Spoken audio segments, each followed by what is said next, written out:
Hey guys, how you doing?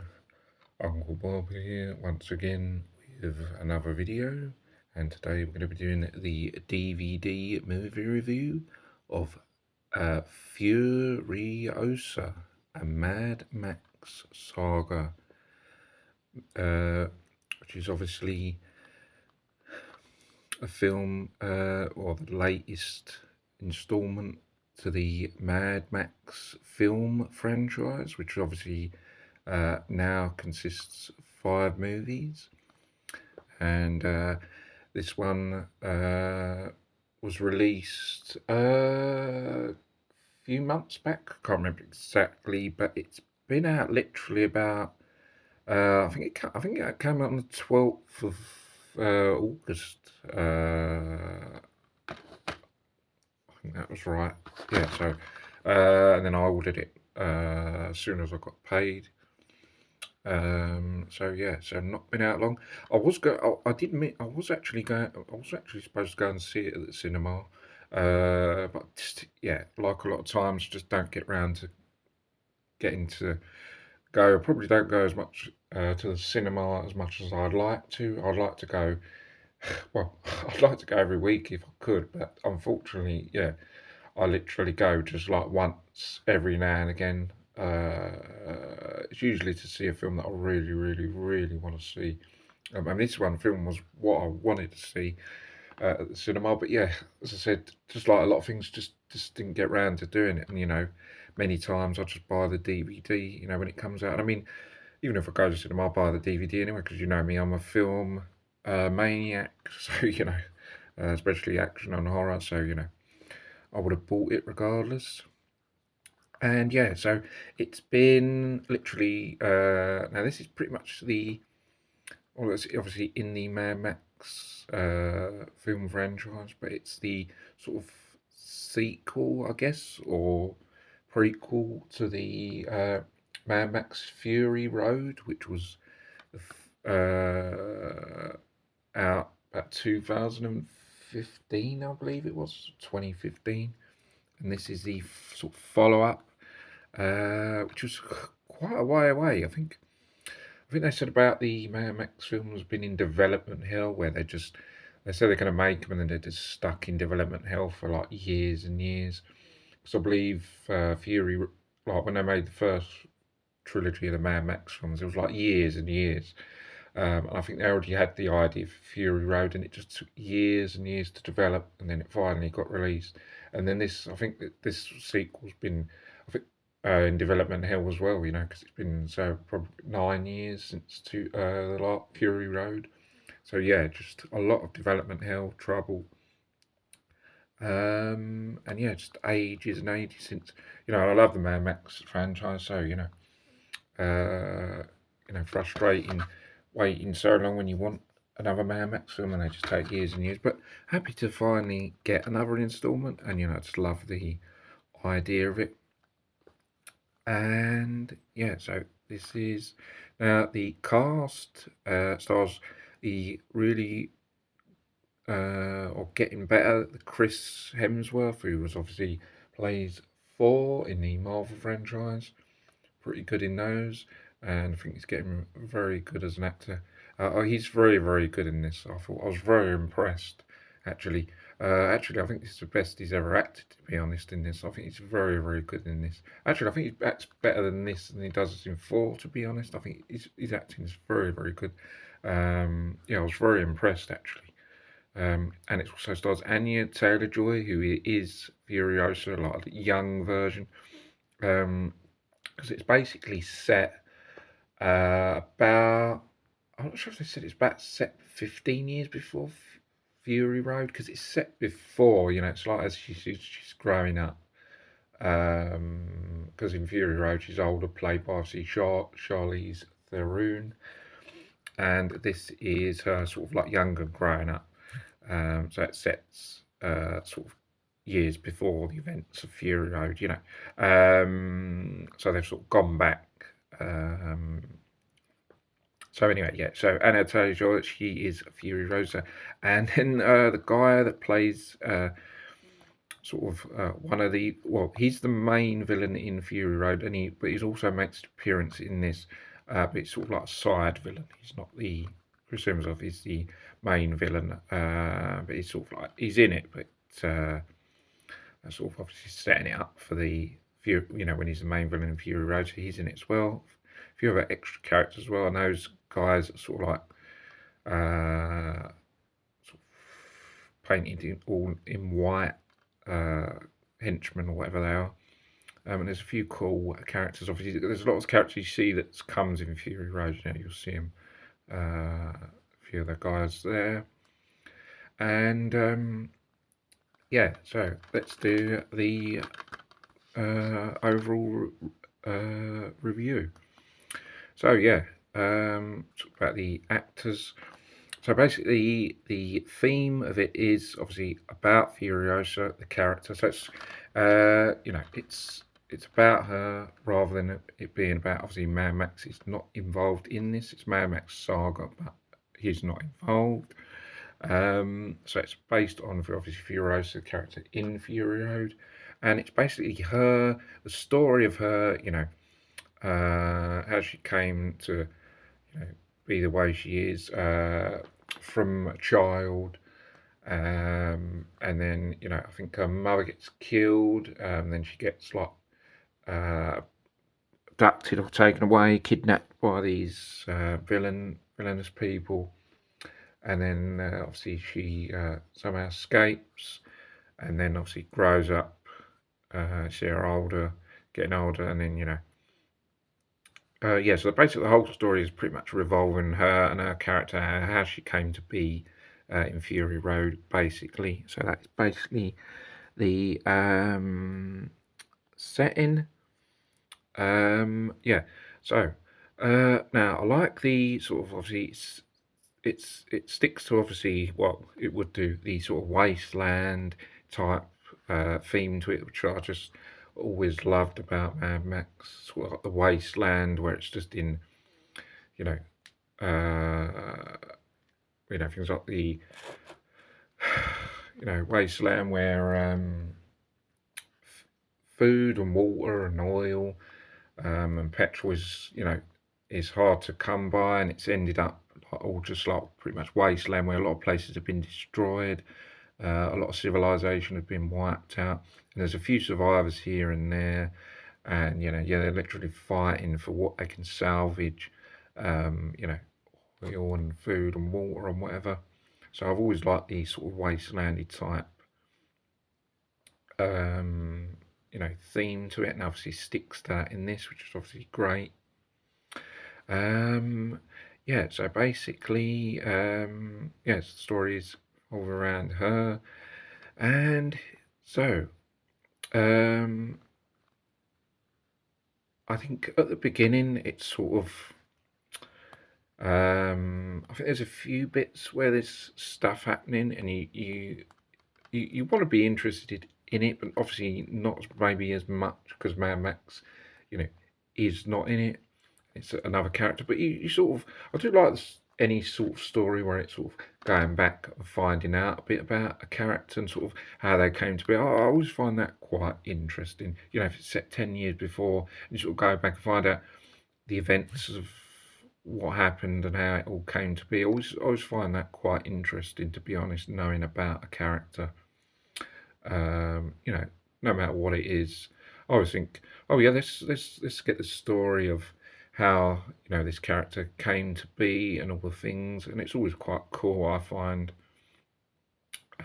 something like that. So yeah, this is quite cool. Now, yeah, as I said at the beginning, it's sort of, there's a few things going out, but I think it's a bit slow in places, and it sort of takes a while to get going. But there's a few bits in there that's okay, and that. But then there's a few bits where it's, as I said, a bit slow, and sometimes I felt for about at least for the first hour, there's not, as I said, not really much going on. A few bits here and there. Said still interesting because you're still learning about the character. So still interesting, but just boring in terms of like not much action going on. So I think there should have been bit more action at the beginning. but not a lot going on. And then it's just sort of for the first hour, a few bits here and there, but not much going on. And then it sort of picks up as it gets towards the middle of the film. And then there's a one, well, there's a bit of action that starts off, which is quite good, and then there's a really big action scene that takes about maybe 20 minutes or something like that.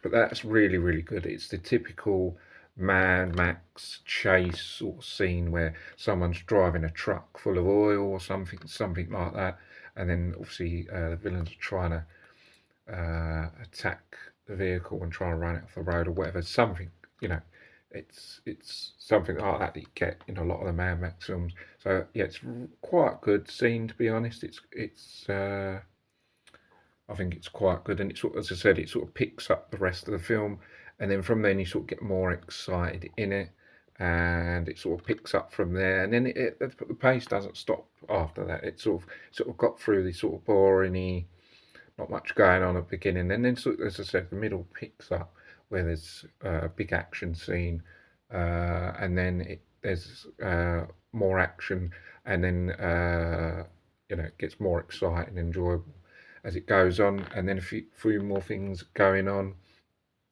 and then towards the end, like more action, and you know stuff going on, which is quite good. Now let's look at what is good and what is bad about it. I think, as I said, good. It's still sort of like Mad Maxi type film with all the settings and all the fight scenes going on, which is pretty good. Um, do, do, do, do, do. Uh, I think the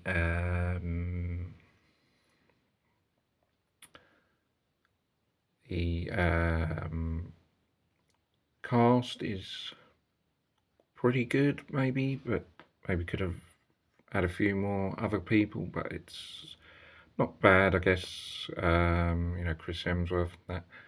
Um, I think the action as itself, as I said, when it happens, is pretty good. It's typical Mad Max style stuff going on, which is quite good. And lengthy sort of battles.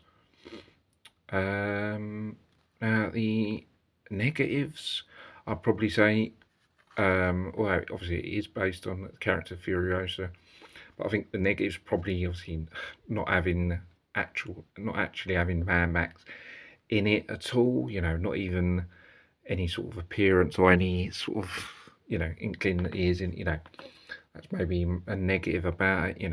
Mad Max, you expect Mad Max to be in there somewhere, but obviously based on our character. But I'd still say it's still a bit of a negative because it just feels like something's missing.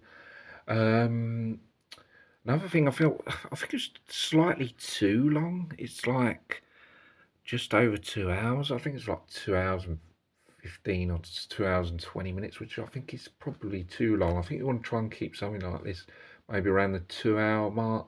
I think anything longer than that, 2 hours and 20, it's probably too long because you sort of get to sort of times where it's sort of sometimes exciting, sometimes boring, and it's just, yeah, I think that duration of over 2 hours, I think it's just too long. It needs to keep shorter because they could sort of keep, they could sort of keep the pace of doing things with it being so long. It tends to sort of have areas where there's something going on, then nothing for like 40 minutes or something, and then it's sort of, yeah, I think there's too many, too long of a duration where it's, trying to fit things in. I think maybe another negative is that at the end, there's action going on, and the end fight scene is all right, but it's not like a massive climaxy sort of end to it. I didn't feel.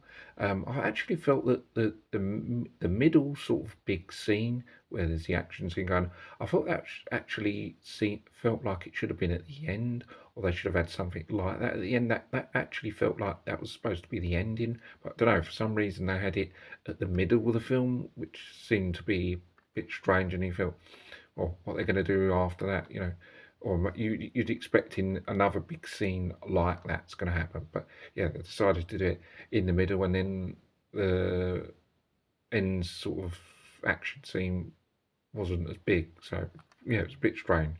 Um, yeah, and I feel, as I said, that being a negative, and sort of you get to the stage where you expecting something, sort of, although as I said, the middle scene was probably the best bit where the biggest action scene was happening, which was quite good. But there was a lot of times where you felt something big or something really good was going to happen, and it got to a stage, and then it was sort of like disappointing where something didn't happen.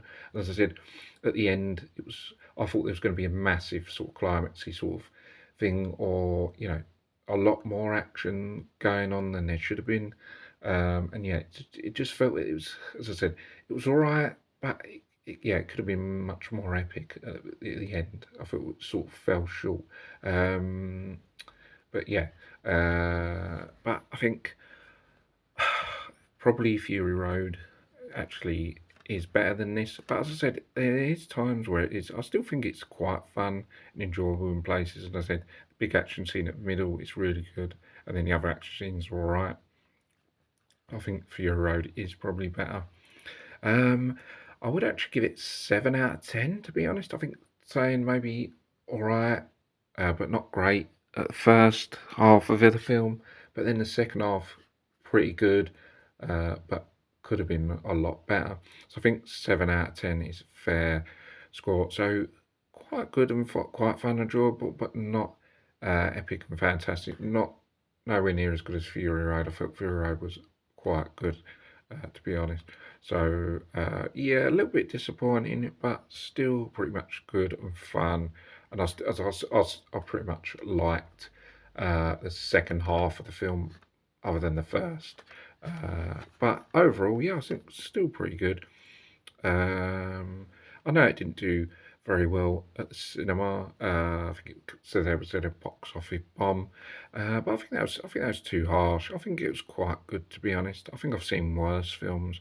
I think it was good, but you know, at times where it could have been epic, wasn't. Only that middle big chase scene was probably the most epic thing that was going on, and there was a few other bits and pieces, but yeah, good. I mean, it wasn't for me. It wasn't, you know, they said it was a box office bomb, but it wasn't a total disaster. I didn't feel, as I said, yeah, it was good. Um, I think it could be like sort of good to like really good, and then sort of all right.